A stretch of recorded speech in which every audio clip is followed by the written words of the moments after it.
Hello, my wonderful, beautiful friends. Guys, welcome back to r/MaliciousCompliance, where in today's episode, power-tripping Karen bosses are making unbelievably stupid rules. Managers are banning workers from leaving break rooms. One doctor dares OP to do something after repeatedly getting spam calls, and one OP follows their boss's exact orders and embarrasses the guy so bad. It's a wild lineup today as usual, so grab a drink, get comfy, and let's dive into these super satisfying stories.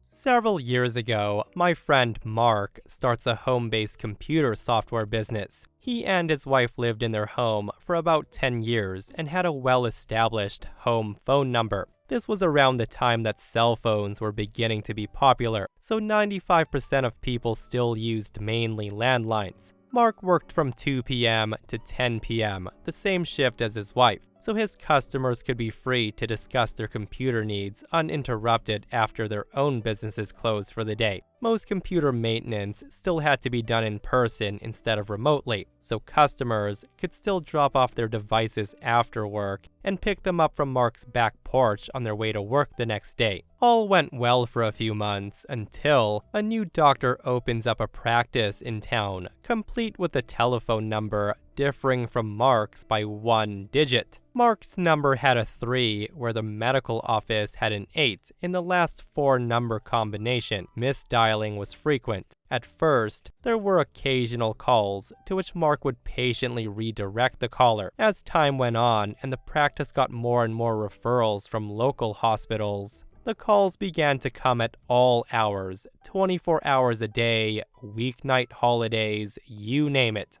It actually got to the point where Mark had to unplug the phone just to have a conversation over lunch with his wife and in order to sleep. It's also not ideal when you have 3 daughters of dating age out after dark. So Mark calls the doctor's office and asks them to please change their phone number so he and his family can get some peace and quiet, so he could build his own business to support them. Since he had his phone number longer, he felt the doctor should be gracious and change his number to a different one to stop the confusion.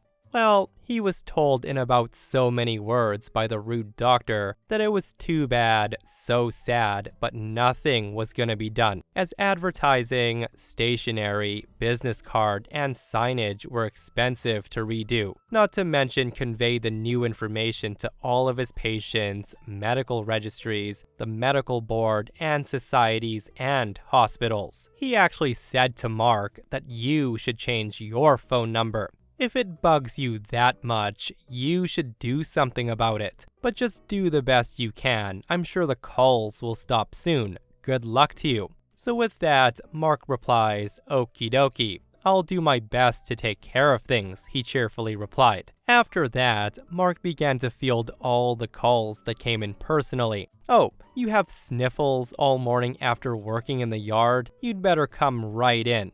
Oh, you start coughing every time you smoke a cigarette? You're gonna have to come on in.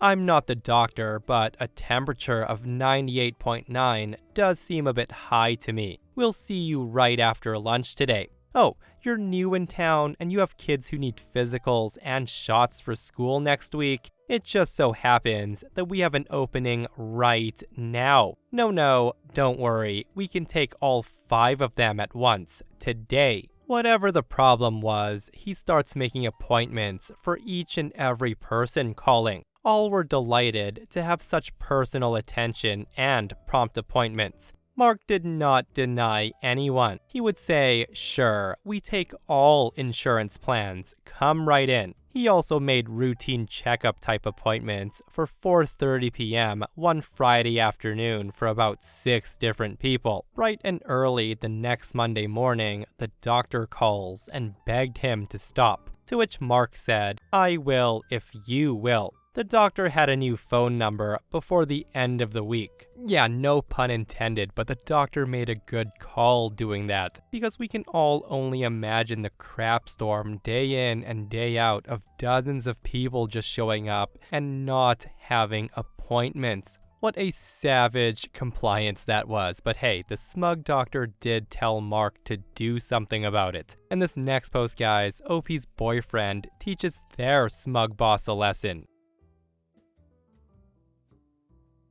So this is my boyfriend's story, not mine. He framed this story by proudly telling me that his boss learned who not to be petty with today. So while working in the back of the store, my partner was wearing his personal sweater. He was between a break room and a freezer, and he couldn't be seen by any customers. His manager, who had just got there, immediately gets on his case. He tried to explain reasonably that he would have it on for maybe 15 minutes max and remove it before going back out onto the floor. The manager refused and begins pestering him, telling him that he needs to remove it immediately, under the reasoning that what you're wearing is not corporate approved. Cue the malicious compliance. The jackets they use for their coolers is not corporate approved. The gloves they use in the same coolers is not corporate approved. The communication system that they use to talk amongst themselves in the store,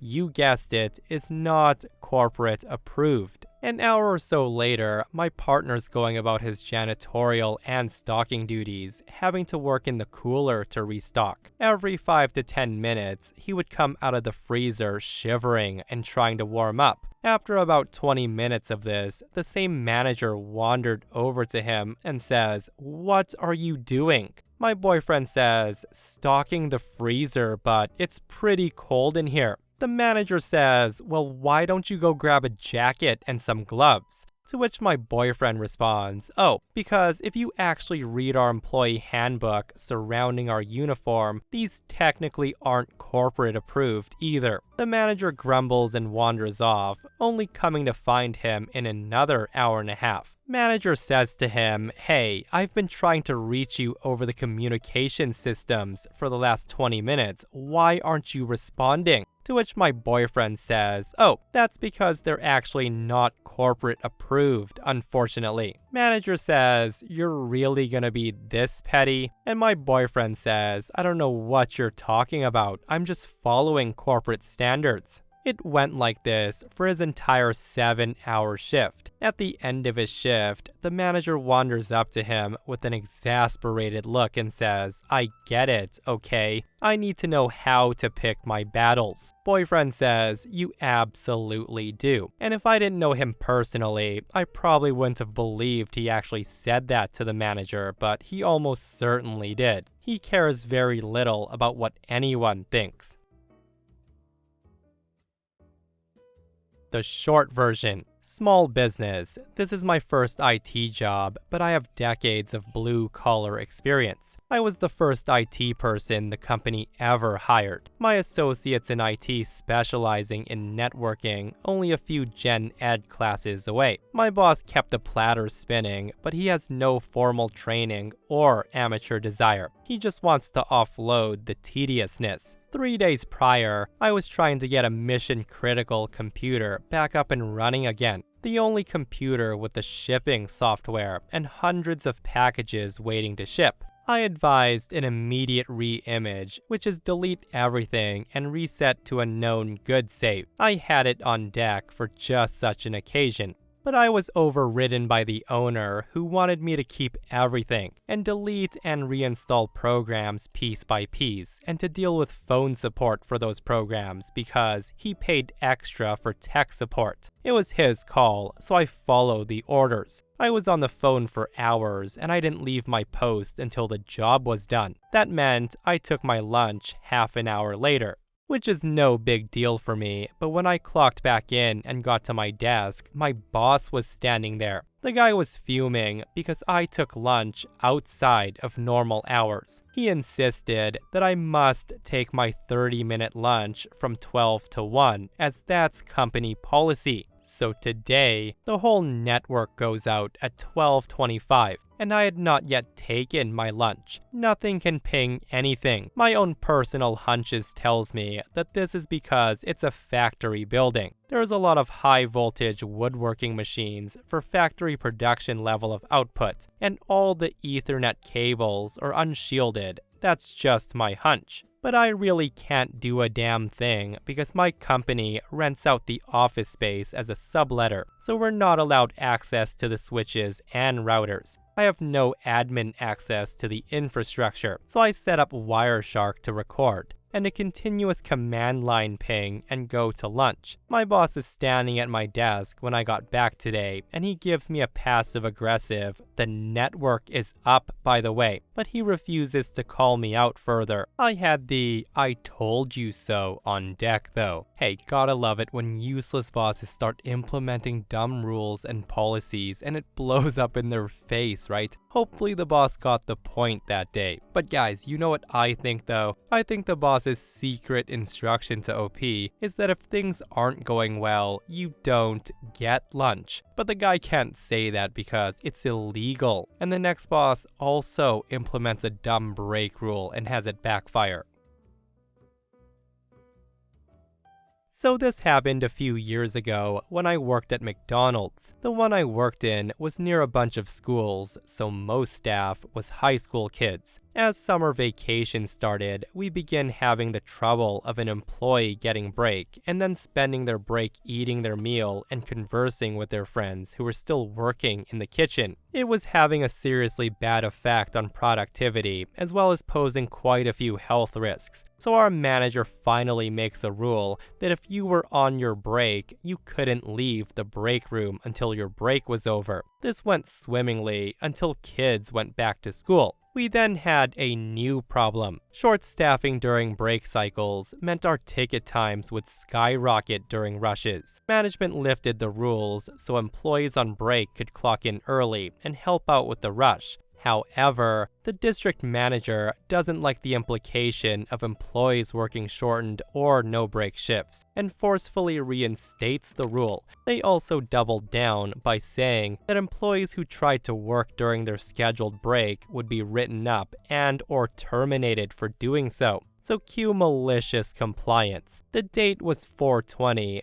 a day that nobody wants to be working any fast food place, much less McDonald's. We'd been getting slammed so hard from the open of the store that we called in extra help from other stores, including the regional and district managers. As the break cycle began, management was pleased with the sub-2-minute ticket times they had managed to maintain. A few breaks through and we were managing well, and then came my break. As soon as I sat down to eat, someone comes into the store and they ordered 47 double quarter pounders. And this was right after the fresh initiative where all quarter pounders were made fresh, so this was a minor panic. Immediately after the order, somebody in the drive-thru orders 75 20-piece nugget meals. The amount of panic in the kitchen was insane.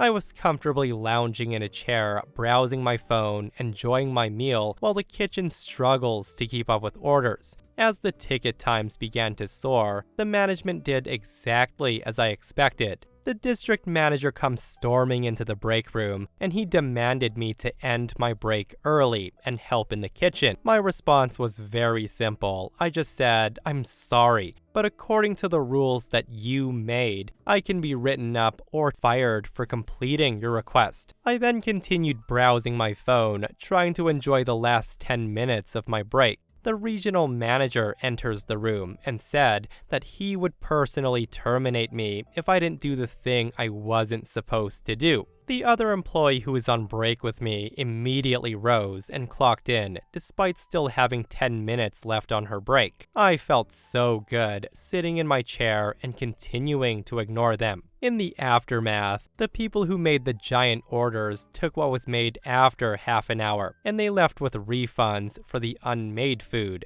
nearly $150 each. The customers who were waiting for smaller orders were compensated with gift cards for their patience, and many walked out without even getting their orders. We paid out nearly $1,500 in gift cards, and because customers were walking out on orders without collecting them, we had nearly $5,000 in food waste that night. All of the closers went home with 2 boxes of burgers, fries, and nuggets. The regional and district manager were moved to a different region. The rule was edited to say that you're able to clock back in early at the manager's discretion in the event of a rush. Because I was the only employee who held his ground against the regional and district managers during the rush, I was awarded with free meals and drinks until I moved away from my hometown and couldn't eat at McDonald's anymore.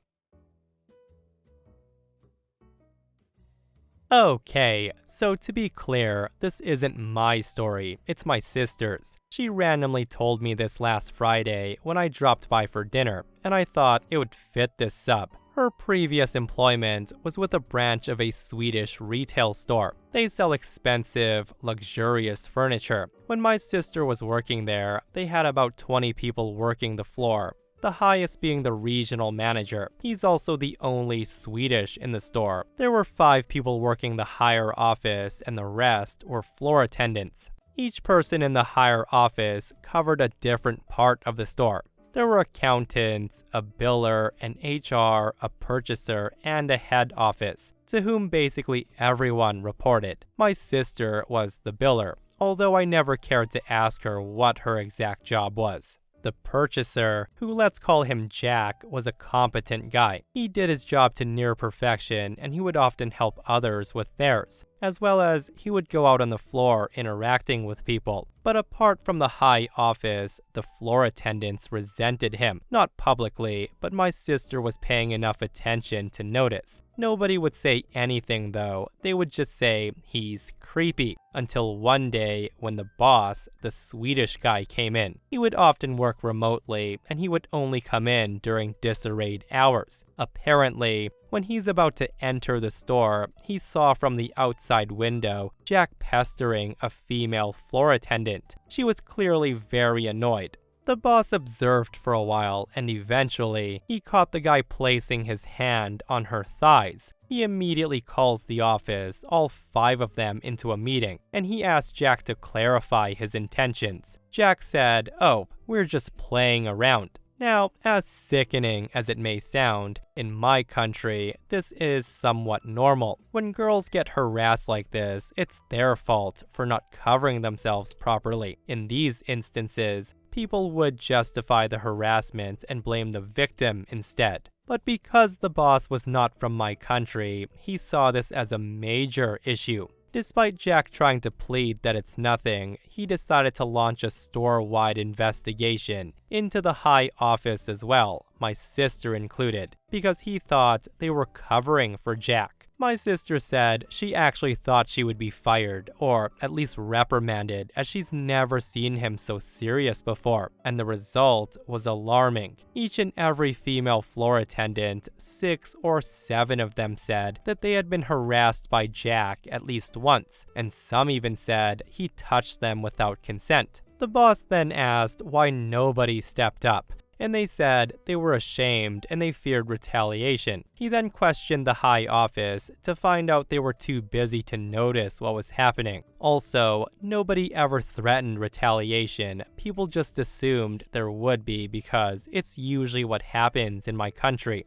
About a week and a half, another meeting was scheduled, in which Jack was given the opportunity to resign or be fired. No action was taken against anyone else in the high office, but they were told quite firmly that this kind of neglect could never happen again. Even at the meeting, Jack still insisted it was nothing. He spent the whole duration of the investigation complaining to everyone in the store, including the people he's harassed, that the boss was overreacting. People just gave him the stink eye, but he didn't seem to care. Things went quiet for a week or two, and then it got interesting. One day, the head office lady receives a phone call from Jack, during which he asked if they'd be his reference for his new interviews. She was taken back a bit, and she asked him, "You want to make us your reference?" To which Jack says, "Yes, I believe that I've done my work well enough for you guys to put in a good word for me." And it is true, he's very efficient. In fact, they had a hard time finding his replacement. They end up taking a portion of his work for months while looking for somebody suitable. The head office lady says to Jack, "But the thing that happened with you and the investigation." Jack says, "Oh, that, I'm sure it's nothing. Just tell the truth and I think they'll understand." The head office lady's baffled at this and she sputters and says, "But, Jack stops her right there and says, "Look, I won't ask for any more, okay? I'm putting you down as a reference. If somebody calls, tell them the truth. I'm sure it's nothing." Apparently, Jack still thought if people heard about it, they would agree with him. When she got off the phone, she was still stuttering. When everybody found out what happened, they were as well. No one knew what to do with it, so they informed their boss. He said, "That's fine. If that's what Jack wants, that's what he gets." So starting the following day, he'd come to the store every day. He also instructed everyone that if it's a call about Jack, it's to be directed to him. I also think I need to mention that after almost 7 years of living in Vietnam, he can speak decently enough. When the call finally came, the whole office stopped working, and instead, they were eavesdropping. There were some people from the floor as well. My sister said that they could only hear from his side of the conversation, but it's pretty easy to see the whole picture. All of a sudden, we hear the boss say, "Anything you need to worry about, huh? Oh, just that one incident that gave us no choice but to let him go." The other side then asks something, and boss goes on to say, "Oh, I'm sure he's told you, but he put his hands on one of our female employees without her consent." The other side then asks something, and boss said, "Yes, just once." He did pause at this before saying, "Just once that I caught him. Every other instance happened without my presence." The other side asks something else, and boss says, "Yes, I have the meeting record in which he agreed to resign in order for us to not take further actions. Yes, sure, just contact me via this number. If you want to know anything else, I'd be happy to help." 2 days later, Jack calls the head office lady again to ask if anybody contacted them for his reference. She says yes, and assured him that they were telling whoever called the truth about his performance. He said, "That's strange because I was rejected in my last interview. I wonder what could have been the reason." Seriously, with him being as dumb as he is, on top of being a creep, I hope the guy kept getting rejected and never found a job for the sake of others. But yeah, what a prime example of F around and find out. And this person says, just because you're as dense as a black hole doesn't mean everyone is attracted to you. So just a quick intro before I begin. I'm sharing this because the consequences that this individual faced were amazing, and they came about solely through his own decisions and actions. In fact, I warned him not to do it. So that said, several years ago, I worked as a local delivery driver for a steel processing plant. We would take stock units of plate and structural steel, and we would process them into parts our customers could use. Some processes, such as painting, would go to a third-party vendor and then come back to us for shipment to the customer. I worked on a set routine. I would deliver to the paint shop in the morning and bring back the orders painted the day before. While that trailer is being loaded, I would hook up another trailer and then deliver finished orders to a customer about 70 miles away from the shop. This delivery had a hard appointment time of 2 p.m. and I couldn't miss it. When I returned after making that delivery, I would finish the day with short deliveries or pickups as needed and then go home. It was an easy, stress-free job as long as I stuck to routines and made my appointments on time. Communication between departments was poor though, and it disrupted the entire process. For example, the scheduling department might think a certain production run had been finished and was gone for outside processing, when in reality, the production department hadn't even started the order yet. I spent a lot of afternoons driving around in an empty truck chasing phantom orders that I knew I never delivered because some office drone wanted me to check and make sure. Or I'd be running hot orders out to vendors that were overlooked during my morning trip. All that said, enter my main antagonist, one of the first shift production supervisors. I was constantly butting heads with him because the guy forever tried to hold up my truck for last-second add-ons. This wouldn't have been a big deal, except they almost always interfered with my 2 p.m. delivery, the one I had to be on time for. I kept explaining that I could do his errands in the morning or afternoons, but he can't mess with the middle of my day. He was arrogant and condescending with everyone. But the guy took a special dislike towards me because I wasn't in his chain of command, and that I wouldn't bend over backwards to accommodate his wants. It didn't help that my direct supervisor was a little man that avoided conflict at any cost. I end up taking a lot of heat from this production supervisor, even though he can't really punish me for meeting my other work obligations. Things finally came to a head when the supervisor comes up to shipping with a large order that needed to go to paint. I was about to leave for my 2 p.m. customer and I told him so, but I had room left on the truck. I told him if he wanted to load his parts on, I would deliver them on my way back from my primary delivery. But this wasn't good enough for him. These parts were behind schedule and they had to get painted immediately. He says to me, if I deliver them in the afternoon, they wouldn't get painted until the following day, which would put him even further behind. To top it off, this order requires a special grade paint that had been mistakenly delivered to our company location instead of the paint shop, and it all needed to go as soon as possible. We began our usual back and forth. I told him that I had a very important delivery appointment. I could do what he wanted, but I can't do it on his schedule. After a heated conversation where the guy devolved into rudeness and name-calling of a nature unbecoming of his position, he says to me, "Fine, I'll take it myself in the other truck." In addition to the tractor trailer that I drove, we had a smaller delivery truck on hand for occasional use. He decides to drive it on the down low, loading up and heading out without telling our shipping department. Now this would have been a grand idea, but driving either truck requires a commercial driver's license, one which the supervisor did not have. I pointed this out to him, in which he replied that he was only going up the road and everything would be fine. That's when I pointed out that he didn't have a hazardous materials endorsement to transport the paint. Again, he says to me, I'm just going up the road.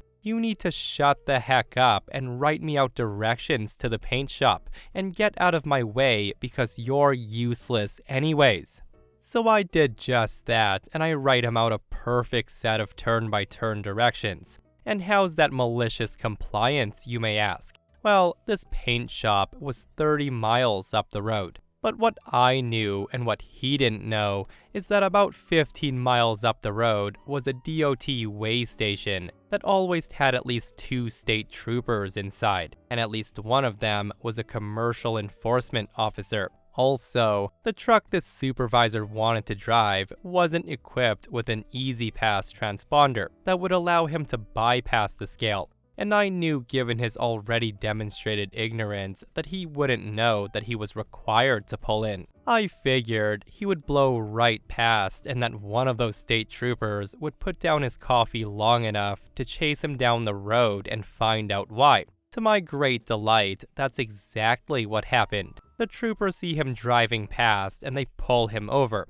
They then escort him back to the weigh station for a thorough inspection. And for those unfamiliar, the transportation industry is highly regulated. Some might say it's over-regulated, but anybody that makes it a career knows it's best to follow the laws or face some serious consequences. The supervisor didn't know any of this and was like a lamb going to the slaughter. The DOT inspector rips him to pieces. Among the biggest infractions he was cited for was 1. No commercial driver's license, which is an automatic $2,500 fine up to $10,000 to the company, along with misdemeanor charges and a 90-day suspended driver's license. And number 2, no hazmat endorsement and no documenting paperwork for the hazmat. Also, no placards identifying the vehicle as carrying hazardous material, which is a $50,000 fine to the company, and even more if it results in illness, injury, or death to another person.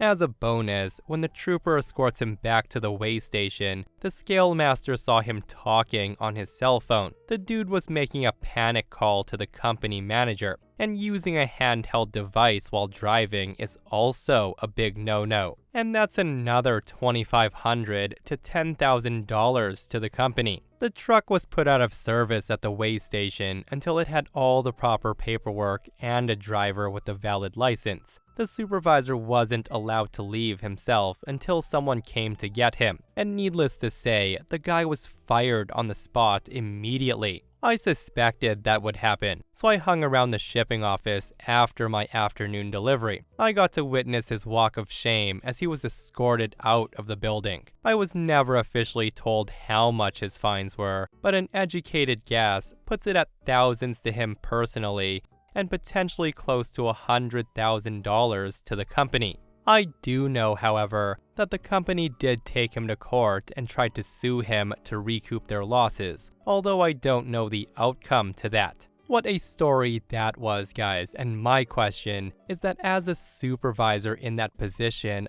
how was the guy so darn ignorant? But seriously, don't you just love it when a person in a position of power destroys their own life by not listening to somebody that's, quote, effing useless? And the top comment of this post says, "You should have gone to management and explained that you told him what he was doing was illegal and that he ordered you to shut up about it. They would have loved you as the person who made it clear that everything was his fault in court and that he willfully violated." And with that brings us to another end of r/malicious compliance, guys. I hope you enjoyed today's stories. If you did, hit that thumbs up. And if you're not subscribed, consider subscribing so you don't miss these crazy, crazy stories. And if you missed the last episode on the channel, it's an r/petty revenge episode, where psycho HOA Karens are messing with the wrong homeowners and they're getting taught lessons they won't forget. Guys, go check it out if you haven't. And myself and Stevie Boy will see you guys in the next one. We love you.